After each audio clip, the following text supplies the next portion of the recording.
Hi, I'm Tinny from Mini Bowl Design, and today I'm back out in the factory, yada yada yada. Got all the orders out. Didn't have a lot of orders today, but there was a lot of big stuff, and it was a bit of a train wreck because I had orders for stuff, big stuff that he didn't have. So I had to set up and build some big stuff, and then I had to tear down to build. I totally messed up. I should have built more stuff, and so tomorrow I gotta build stuff. Although I have orders. Enough of that. Here's what you're watching the video for. Okay, I've started on my lighter, hotter stove project. The very first one I built, it was just a test to check this stuff out. This is silicone, but it's very, very soft silicone. I think I call it very soft. There's firm, there's soft, and then there's very soft. The very soft doesn't come in the opaque, so you can't see the fuel in it. But what it does do is stretch like an elastic band. So it gives you quite a bit more latitude with what you can do with the stove. You can make things bigger and just stretch it over it and all that. Well, I went all that route, and when I got done, bottom line was I just wasn't happy with the whole thing. So I went to plan B. Plan B. I always have a plan B. Don't ever go without a plan B, especially if you're going backpacking. Plan B was modified.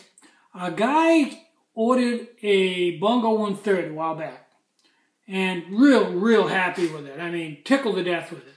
Then he came back and he asked me if I would make him like a crazy hot top and a droop top and a turbo top. Every top I made, he wanted one in miniature for a Bongo 130. That's nothing compared to some of the stuff I've done for people. So anyway, I made those all to him and sent them to him, and he was tickled to death with those. So I thought about that Bongo 130 being my smallest stove. Okay. So I took a Bongo 130, which seemed like a good base to start from for an experiment. And I experimented with different tops for it to see which was the hottest and the lightest. Now, heat doesn't seem to be a problem with a Bongo 130 if you use the right top. I was surprised.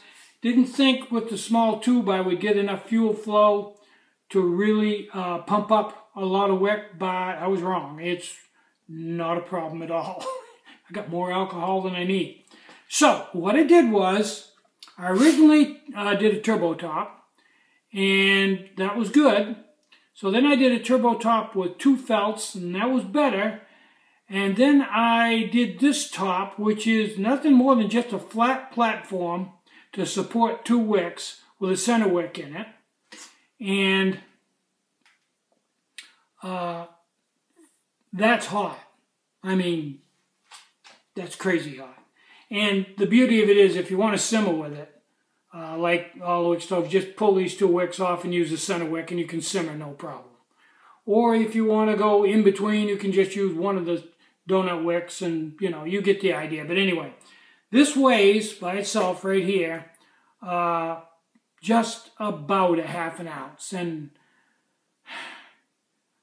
if it wasn't for the fact that I have to have some meat right here to mount to drill and tap and screw in the nipple, if it wasn't for that, I could make it a lot lighter. But I have to have that piece of aluminum there thick enough for the nipple to thread and screw into. I got to have a little bit of meat for threads. Now, I did lighten it up quite a bit over a dot because silicone's heavy, and the dot has a big piece of silicone in it, and this is a little piece. So like an idiot, I don't have a dot, because if I had one, it'd be sold. And so I couldn't weigh a dot, but I think it weighs more than this. I'll have to build one and weigh it, or if somebody's got one, weigh it and let me know. But anyway, let's look at some video of this performing, and then we'll go from there.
Okay, I think you can see that that's 12 centimeter pot with more water in it than you normally would boil. It's probably got, it's a 40 ounce pot, probably got 30, 32 ounce, probably got a quart of water in it. And it's boiling it big time. She's got a good hard rolling boil in it. More than you need, more water than you'd normally need. And that one little stove is doing it.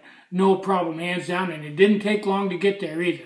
This is pretty hot. You can see the flame is almost coming out to the edge of the pot. Now, okay, that's all fine and dandy, but this is a remote feed stove. So now the next thing is, well, what's the sense in having a really small, really lightweight stove if you've got a big clunky remote? So what I'm going to do next is build a lightweight remote. Something that's equally light, something that holds, I don't know, 2 ounces of alcohol. And it's not, this isn't rocket science. I can do this real easy. I just have to take the design I have now and gut the inside of it and turn it back to the original remote, and it'll be just feather light.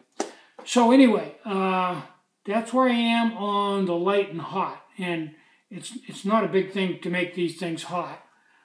To make them any physically smaller, you run into limitations like the nipple mount and everything. You can make the bottom smaller, but then it would be really tippy, and and if you get cutesy and you're going to drill a hole for legs, and you got to have more aluminum for the legs, and you don't gain anything there. So I could take this bottom and do like I do with the M4 and skeletonize it, put some grooves in it. That would lighten it up, probably bring it down.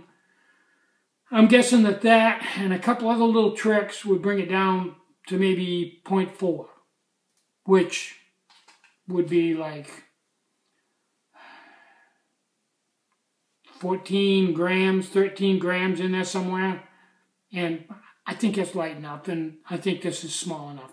But anyway, I will continue to see what I can come up with that's smaller and lighter. Okay, now, I've got a few people who've asked to see how to reinforce a Foster's pot. So in the next video, I will show you how to reinforce a Foster's pot, say a 20 ounce Foster's pot. I'll show you how to reinforce it so that when you pick it up full of water, there's no danger of it collapsing on you. I've read some literature from some people that say these pots will not crash. Well, I think anybody that's ever drank a beer out of a Foster's 24-ounce can knows that you gotta be pretty careful. If you goof around and squeeze it a little bit, it'll go click. And once it folds and gets a little crimp in it, there's no getting it back, folks. It's over. And the wick doesn't really, it gives you a little extra strength, but not a lot. So if you've got one and it's not reinforced, you know just as well as I do. It's just a matter of time before you put a dent in it or crunch it or have it, God forbid, have it full of boiling hot water and have it crush and water get on your hands and burn you or go into your lap or something. Not a good setup. The little QMH is short enough so it's pretty darn rigid, but once you get up, 10, 12, 14, 16, 18, 20, 24 ounce, it gets all boom, boom, it's like not good at all. So, in the next video, I'll show you how to overcome that to some degree. It's not going to be anything you can drive over with a car or anything, but it will improve it quite a bit, and it's very simple to do. So, I think there was something else I wanted to mention in this video, and I think I forgot it. So, if I remember it, I'll put it in the next video. I'm Tinny from Mini Bowl Design. Try to have a really great day, and try to have some fun today. You deserve it. Bye-bye.